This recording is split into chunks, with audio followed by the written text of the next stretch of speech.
Welcome back to the deep dive. Today we are doing something a little different. A little bit. Usually we take a stack of articles or, some new piece of research and try to make sense of the cutting edge. But today we are going back in time. Way back. We are looking at a book that has been sitting on nightstands, argued over in dorm rooms, and quoted in sermons for about 80 years now. It's a big one. We are talking about Mere Christianity by C.S. Lewis. And it's a massive topic. And frankly, it's one that a lot of people think they know, even if they haven't actually read it. Right. They know the quotes, or they just know Lewis is the Narnia guy. Exactly, the lions and the wardrobes. But this is not fantasy. And to really understand this book, I think we have to strip away the cozy feeling of a bookstore in 2024. You absolutely do. We have to go back to where these words actually came from. Because this wasn't originally a book at all, was it? No, not at all. It started life as a series of radio broadcasts. And the context here is, it's absolutely vital. Please, to set the scene for us. We are talking about London between 1942 and 1944. So the height of World War II. The absolute height. The Blitz is happening. Wow. The Luftwaffe is raining fire down on the city. People are living in blackouts. They're carrying gas masks everywhere they go. They are sending their children away to the countryside to, hopefully avoid them being blown up. It's a world that has, for all intents and purposes, gone completely mad. Utterly mad. And I think that's hard for us to grasp. We have our own crises, sure, but the existential dread of that moment. The idea that Western civilization might actually just end next Tuesday. Exactly. That sets a very, very specific stage. It does. And into that darkness, the BBC asks this Oxford Down, C.S. Lewis, to step up to the microphone. And we should be clear, he's not a priest, right? He's not a bishop. Not at all. He's a scholar of medieval and Renaissance literature, and maybe most importantly, up until his early 30s, he was a staunch atheist. Which I think is why he resonates with so many people. He's not coming at this from the perspective of someone who was born in a pew and just stayed there. Right? He's someone who, by his own account, dragged himself kicking and screaming into belief. He was a reluctant convert, Yeah. as he put it. And he's very careful in the preface to this book to describe himself as an amateur, a layman. He keeps saying, I am not a theologian. Over and over. He's not here to get into the fine details of church doctrine. He's writing to explain the logical steps that took him from believing the universe was a cruel, meaningless accident to believing it was the creation of a good God. Which brings us to the title. I've always found it a bit, understated. Mere Christianity. It sounds dismissive to our ears, doesn't it? Yeah, mere sounds like barely enough. Like, oh, it's just a mere scratch. But he's using the word in its older classical sense. Mere meaning pure or central or common. Ah, okay. He's not trying to sell you on being a Baptist or a Catholic or a Methodist. He's trying to identify the core beliefs that all those groups share, the beliefs that have been held by Christians across all times and all places. And he uses this great metaphor to frame the whole thing, the hallway. Can you unpack that for us? Sure. Imagine a large house. The hallway is mere Christianity. It's the entry point. It's where you come in out of the storm. Okay. But, and this is the crucial part, you don't live in the hallway. Yeah. The hallway is just a waiting room. The rooms that open off the hallway, those are the specific denominations. That's where the fires are lit. That's where the chairs are, where the meals are served. That's where the community is. So Lewis isn't trying to decorate our room for us. He's just trying to get us into the house. Precisely. He says it is more like a hall out of which doors open into several rooms. His job is to get you into the hall. Yeah. But he warns you, don't camp out there. You have to pick a door eventually. You have to find a community where the real practice happens. But for the purpose of this book and for our deep dive today, we are staying in that hallway. We're looking at the foundation. Okay, so let's look at that foundation. The book is structured as a logical argument, which I find fascinating.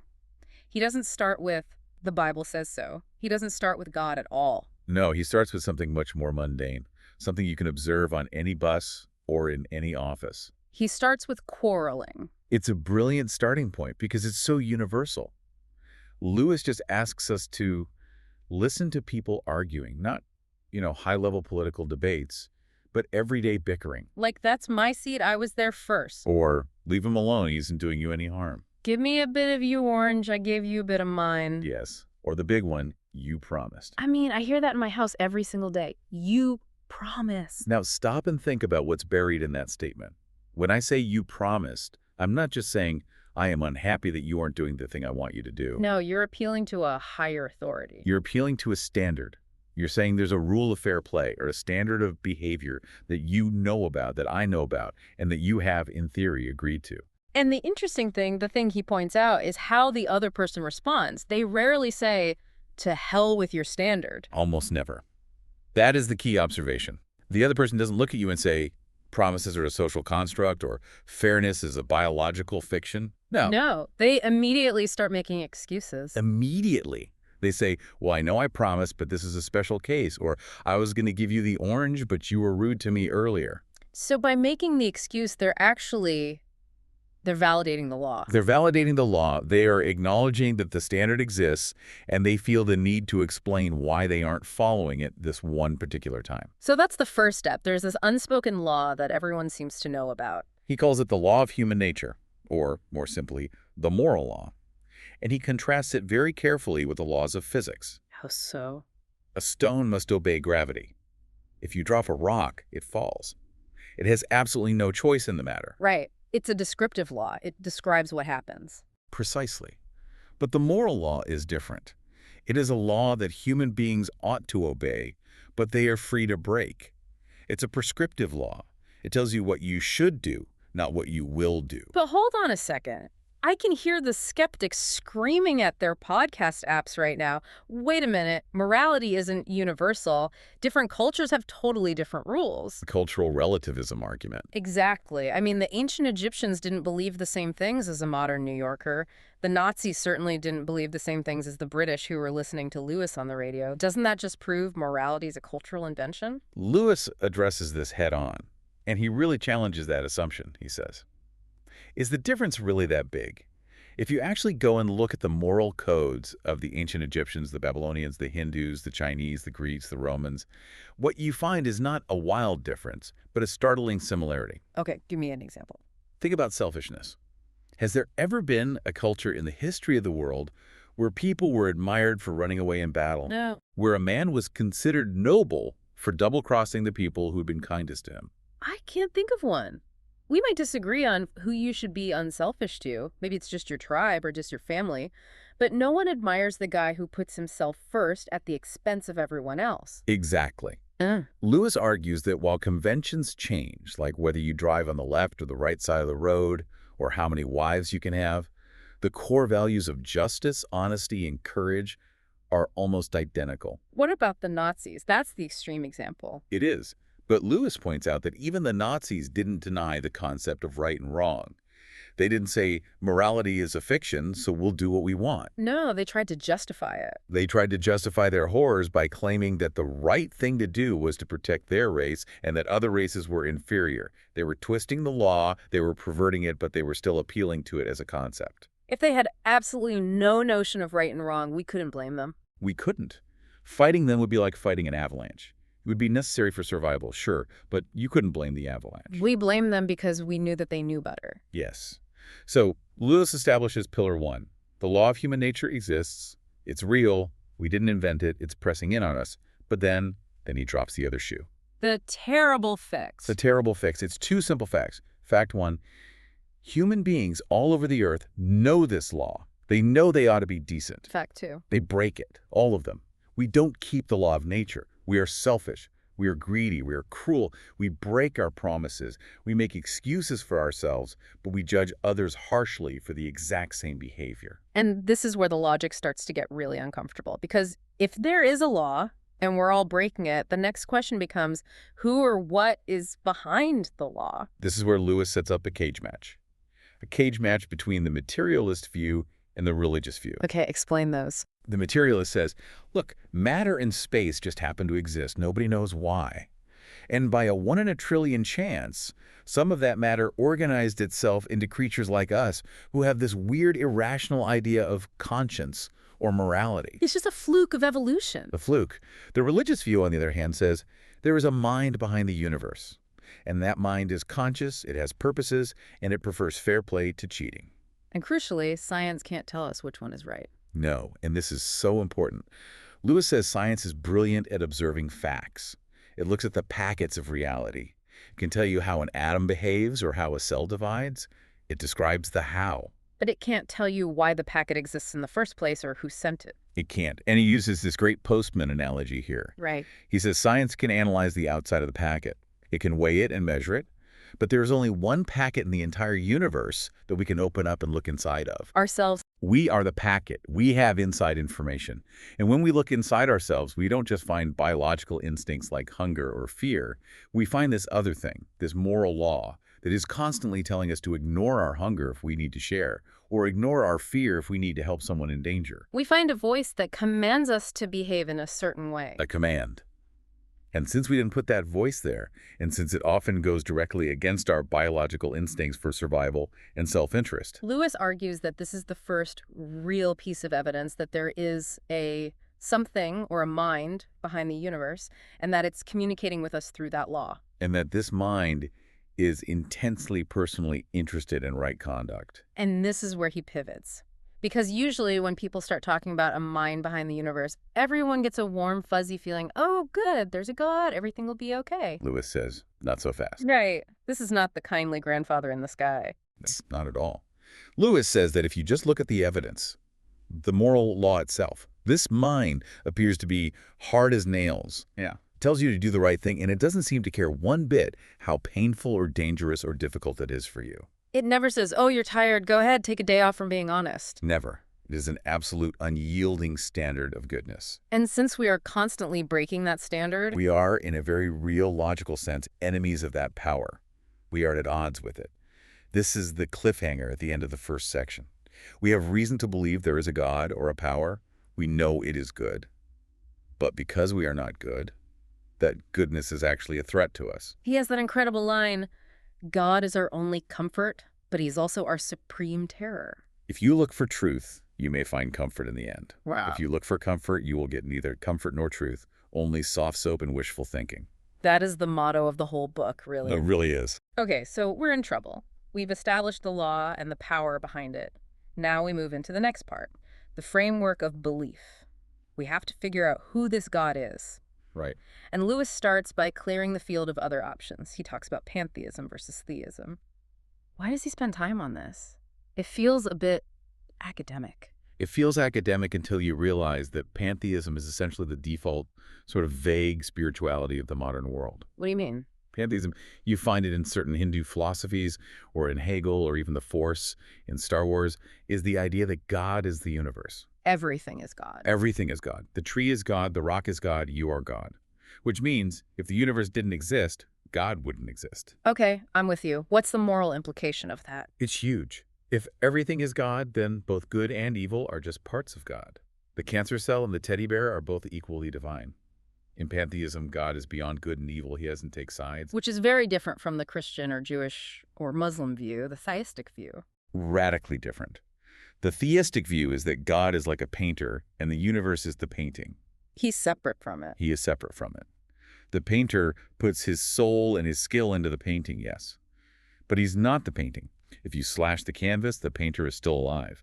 And because he is separate, he can take sides. He can look at the painting and say, that part is wrong. That needs to be fixed. The theistic God is definitely good, which means he hates evil. He hates evil, he loves love, and hates hatred. But that brings us to the elephant in the room, the biggest objection to religion in all of human history. The problem of evil. If God is good and God is all-powerful, why is the world such a complete mess? Why is there so much suffering and evil? Lewis admits this was his biggest personal barrier to becoming a Christian. It's the ultimate intellectual challenge. And he explores a few possible solutions. One is dualism. Dualism. That's the idea that there are two equal and opposite powers, right? One good, one bad. Like in Star Wars, the light side and the dark side. Exactly. And they are fighting forever.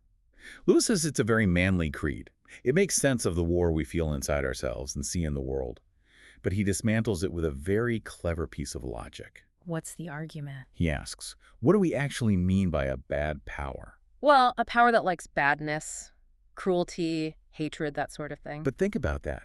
To be a power at all, this bad God must exist. He must have intelligence. He must have a will. But existence, intelligence, and will, those are all good things. They're positive attributes. I see where this is going. So this bad God is using good tools that he didn't create to do bad things. He's borrowing from the good. He's a parasite. He's a parasite. Yeah. Badness, Lewis says, is just spoiled goodness. You can be good for the sake of goodness. You can give a hungry man food just because helping is good. But you can't be bad just for the sake of badness. You don't commit murder just to be evil. You do it to get money or revenge or safety, which are things you think are good for you. So badness is always a twisting of a good thing. It's a perversion. You can't have a hole without a donut, but you can have a donut without a hole. Goodness is the original reality. Evil is a shadow, a rebellion. So there can be no independent bad God. The bad power must be a rebel, a created being who went wrong. Which leads Lewis directly to the Christian view. The world is not a metaphysical stalemate between two equal gods. The world is enemy-occupied territory. I love that phrase. It's powerful. Christianity is the story of how the rightful king has landed in disguise to start a rebellion and retake the planet. It's an invasion story. And that king, obviously, is Jesus. This brings us to probably the most famous argument in the entire book, the liar, lunatic, or Lord trilemma. Yes. This is Lewis's direct assault on what he calls Christianity in water. What's that? You know the type. People who say, oh, I'm ready to accept Jesus as a great moral teacher, but I don't accept his claim to be God. It sounds very reasonable, very polite, tolerant. And Lewis says it is the one thing you cannot possibly say. It's complete nonsense. He walks us through the logic. Okay, lay it out. Jesus went around claiming to forgive sins. Now think about that. If you step on my toe, I can forgive you. But if you step on my toe and the host over there says, that's okay, I forgive you, we think he was crazy. Right. What right does he have to forgive what was done to you? None. Unless he is the person who was chiefly offended by the act. Okay. Jesus spoke as if every sin, no matter who it was against, was ultimately a sin against him. This only makes sense if he is the God whose laws are being broken and whose world is being spoiled. He also said other things. He claimed to have existed before Abraham. He claimed he was the one who would come to judge the entire world at the end of time. He said, I and the Father are one. These are not the claims of a normal person. Not at all, Lewis argues. A mere man who said these sorts of things would not be a great moral teacher. He would either be a lunatic on the level of man who says he is a poached egg, or else he would be the devil of hell. A megalomaniac or a demon. Exactly. So the nice guy option, the good teacher option, is completely off the table. He forces you to make a choice. He forces a choice. You can shut him up for a fool, you can spit at him and kill him as a demon, or you can fall at his feet and call him Lord and God. But let us not come with any patronizing nonsense about his being a great human teacher. He has not left that open to us. He did not intend to. It's a devastating piece of logic because it just removes that comfortable middle ground. It does. So let's assume we've accepted the invasion, we've accepted the king. Now, how are we supposed to live?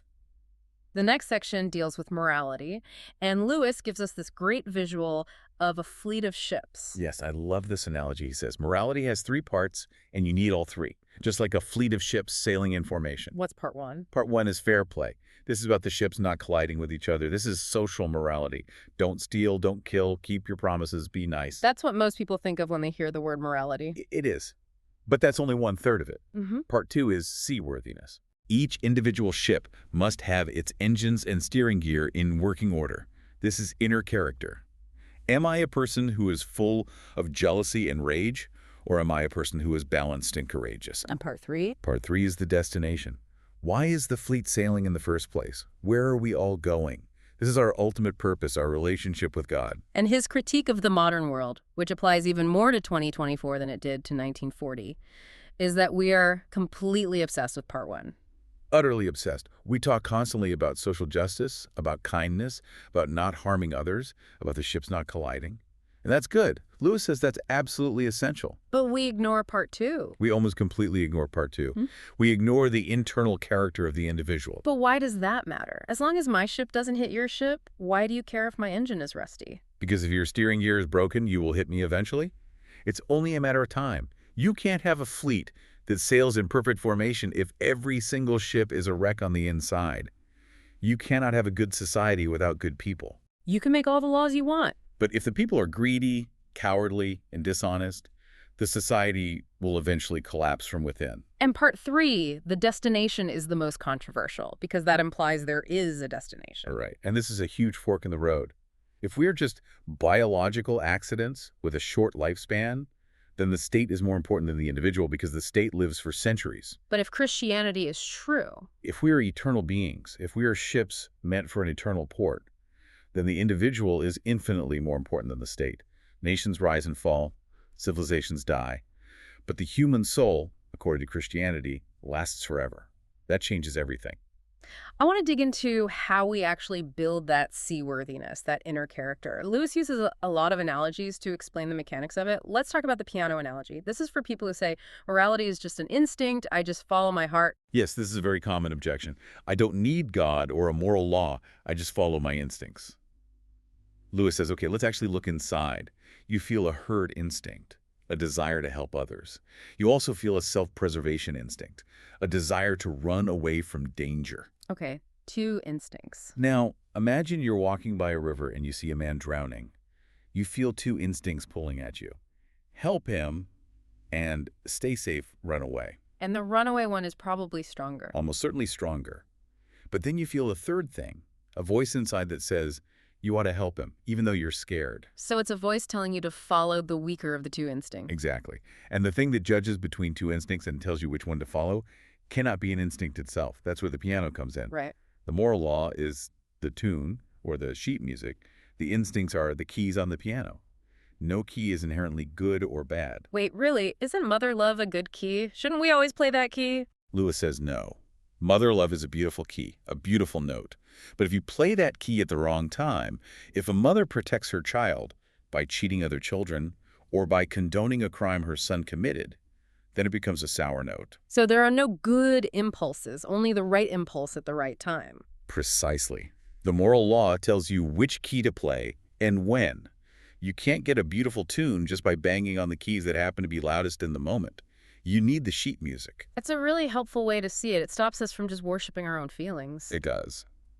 Now, what about the people who say, okay, fine, but I don't need all this complex theology. I just want a simple personal experience of God in nature?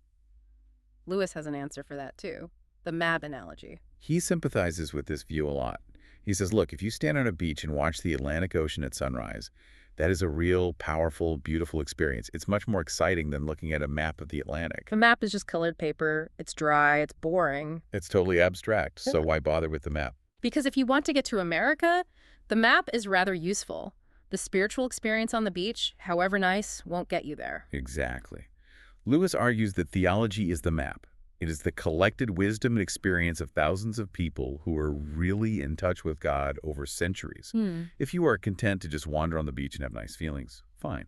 But if you want to go somewhere, if you want to actually reach the destination, you're going to need the map. This leads us to the ultimate goal, the destination. And this is where we need to introduce some specific terms that act as a sort of glossary for Lewis's worldview. He talks about transformation, using the tin soldier analogy, and he introduces two Greek words, bios and zoe. This is really the core of his theological vision. It's crucial. So what are they? Bios is the biological kind of life. It's what we all have by nature. It comes through our parents. It needs food and air to keep going. It runs down, it decays, eventually it dies. It's a shadow or a photo of the real thing. Zoe is the spiritual life. It is the life that is in God from all eternity. It is the source of all life. It's the life that made the entire universe. And the whole point of Christianity isn't just to be a nicer bios, a more polite biological creature. No. And this is the mistake so many people make. They think God wants to teach the tin soldier how to be a better tin soldier. Maybe a shinier one with less rust. But that's not it. Lewis says no. God's plan is to turn the tin soldier into a real man. He wants to take a creature that has bios and fill it with Zoe. He wants to transform us. But the tin soldier might not like that process. It would be terrifying. If you were a tin soldier, the process of turning into flesh and blood would hurt. Your tin would melt. You would suddenly feel things, pain, joy, love that you never felt before. You would have responsibilities you never had before. It's a total change of species. It is. Lewis says this is what is happening to Christians. We are statues that God, the sculptor, is trying to bring to life. The process is painful. It requires the death of the old self, the tin self. But the intention is not improvement. It is transformation. From a created thing to a begotten son. Wow. Okay, now let's get into the really practical side. Section 4, actionable insights. How do we actually do this? Lewis identifies obstacles, and the biggest one he calls the great sin. Pride. And when he says pride, he doesn't mean being proud of your son's report card or your garden. No, that's just warm-hearted admiration. He means pride in the sense of self-conceit, the complete anti-God state of mind. Yeah. And the key insight here, and this is the one that really stings when you first read it, is that pride is essentially competitive. Unpack that for me. He says that pride gets no pleasure out of having something, only out of having more of it than the next man. We don't want to be rich. We want to be richer than our brother-in-law. We don't want to be smart. We want to be smarter than our colleagues. Exactly. It is the comparison that drives the sin. If everyone else in the world suddenly became equally rich or equally smart or equally beautiful, the proud man would lose all interest in it. It's the pleasure of being above the rest that is the problem. I feel called out.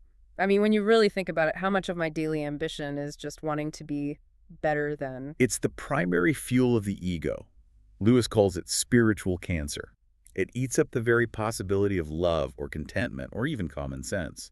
And the worst part is, the more pride you have, the more you despise pride in other people. So what's the strategy? How do we fight it? The first step is realizing you have it. Lewis says quite bluntly, if you think you aren't conceited, you are very conceited indeed. It's a paradox. It is. The moment you think you've achieved humility, you've lost it, because now you're proud of your amazing humility. So what do we do? The real strategy is to stop thinking about yourself at all. Humility isn't thinking less of yourself. It's not walking around saying, I'm trash, I'm worthless. It's thinking of yourself less. Looking outward at God and at other people. Okay, that makes sense. Then there's forgiveness. This might be the hardest pill to swallow in the whole book. It is. The rule is, forgive us our sins as we forgive those who sin against us. No exceptions, no footnotes. It's terrifying. It is.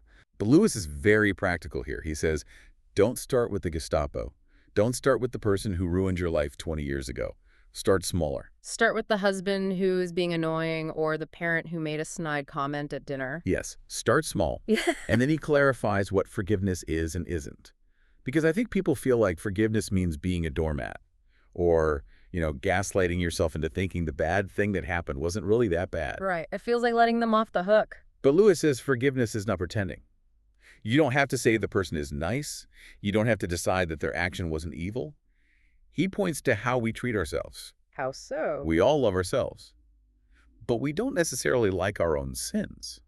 We can admit we were jerks or cowards or liars yesterday. But we still wish good for ourselves. We still want to be happy in the long run. So forgiveness is extending that same courtesy to our enemies. Hate the sin, but love the sinner. Yes. It means wishing them well. It means hoping in your heart that they will be healed and find happiness. It is an act of the will, not a warm, fuzzy feeling. You might never like them, but you can will their good. Another strategy he offers is, let's pretend. This sounds a bit fake. Like fake it till you make it. It is, in a spiritual sense. He talks about putting on Christ. He says when we pray or when we act like Christians, we're often just pretending we're dressing up as Christ, and we feel like hypocrites. Because we know we're not that good on the inside. Right. But he uses the analogy of a mask. There's an old story about a man who wore a beautiful mask for so long that eventually his own face grew to fit the mask. Interesting. Lewis argues that by pretending, by doing the actions of love, even when we don't feel the emotion of love, the reality starts to follow. If you act as if you love someone, you will presently come to love them. Christ himself starts working on the inside to turn the pretense into reality. And we have to touch on the most unpopular chapter in the book. Sexual morality. Oh, yeah. Lewis knew this would be unpopular in the 1940s, and it's 1,000 times more so today. The Christian rule, as he states it, is simple and stark. Marriage with complete faithfulness or total abstinence. That's it, which sounds completely impossible and frankly insane to the modern world. It does. But Lewis argues that our sexual instinct in its current state is inflamed. It's like a warped appetite. He uses this bizarre but memorable image. Striptease for a mutton chop? Right.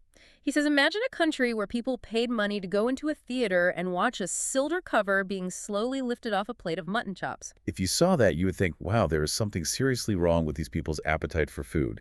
It has become a bizarre obsession. Lewis argues that our culture treats sex the same way. We are obsessed with it in a way that is totally disproportionate to its actual biological function. But here's the nuance that I think is so crucial and often missed. He makes a sharp distinction between the impulse and the choice. This is absolutely vital. He says the bad psychological material, the neurosis, the perversion, the overwhelming temptation, is a disease, not a sin.